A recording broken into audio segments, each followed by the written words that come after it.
Hello दोस्तों, मैं DRX Santosh Singh अपने YouTube चैनल पर आप सभी लोगों का स्वागत करता हूं।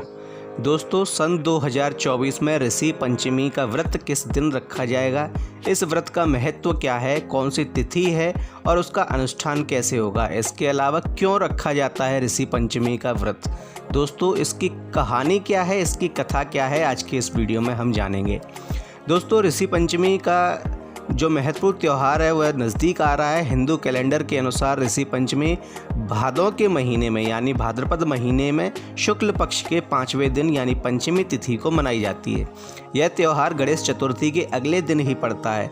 इस साल ऋषि पंचमी रविवार सितंबर 8, 2024 को आ रही है। ऋषि पंचमी आमतौर पर गणेश चतुर्थी के एक दिन बाद ही आती है।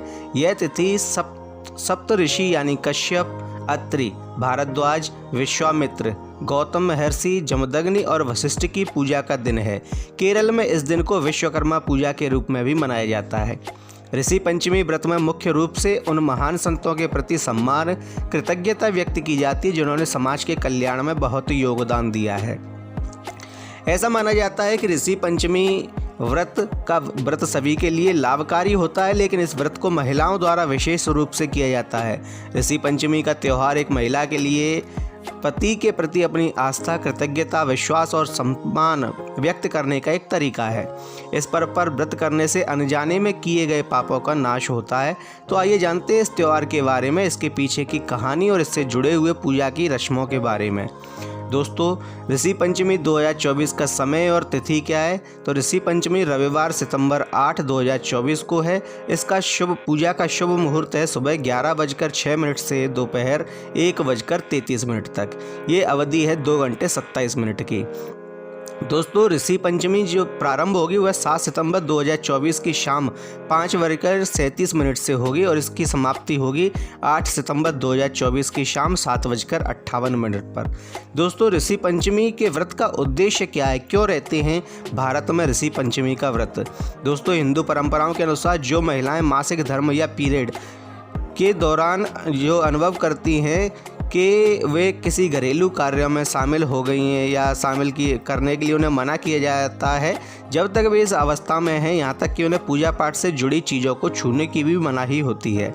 यदि किसी मजबूरी से या गलती से या अन्य कारणों से वे ऐसा कर लेती हैं तो वे रजवस्तला दोष की भागी मानी जाती हैं। इस दोष से छुटकारा पाने के लिए महिलाएं ऋषि पंचमी का व्रत रखती हैं। ऋषि पंचमी को भाई पंचमी के नाम से भी जाना जाता है। दोस्तों, अन्य कई ऐसे समाज भी हैं जो इस दिन अपनी बहनें अपने भाइयों के हाथों में राखी भी बांधती हैं।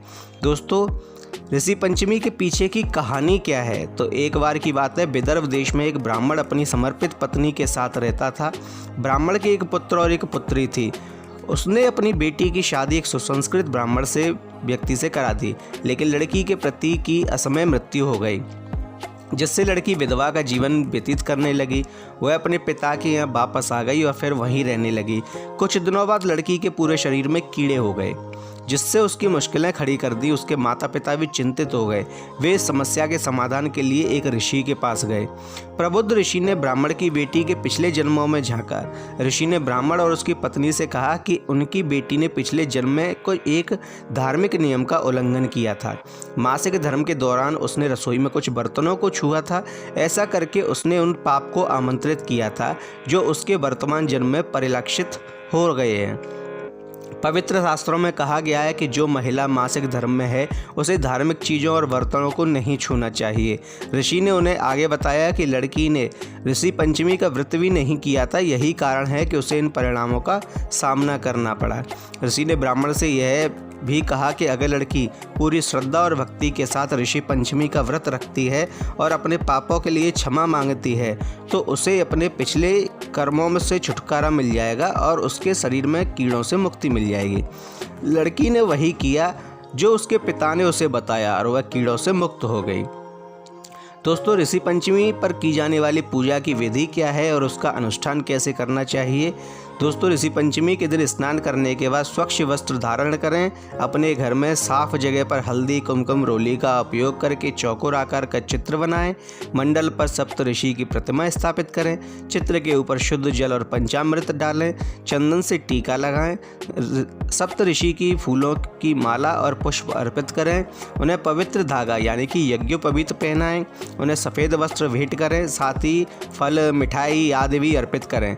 उस स्थान पर धूप आदि रखें। कई इलाकों में यह प्रक्रिया नदी के किनारे या किसी तालाब के पास की जाती है। इस पूजा के बाद महिलाएं अनाज का सेवन नहीं करती। ऋषि पंचमी के दिन वे एक खास तरह के चावल का सेवन करती हैं। ऋषि पंचमी उत्सव का सर्वोत्तम उपयोग करें। दोस्तों आपको हमारी जानकारी कैसी लगी कृपया कमेंट में बताएं। साथ ही कमेंट में जय श्री राम अवश्य लिखें। हमारे वीडियो को लाइक करें, शेयर करें और हमारे चैनल को सब्सक्राइब करें। धन्यवाद।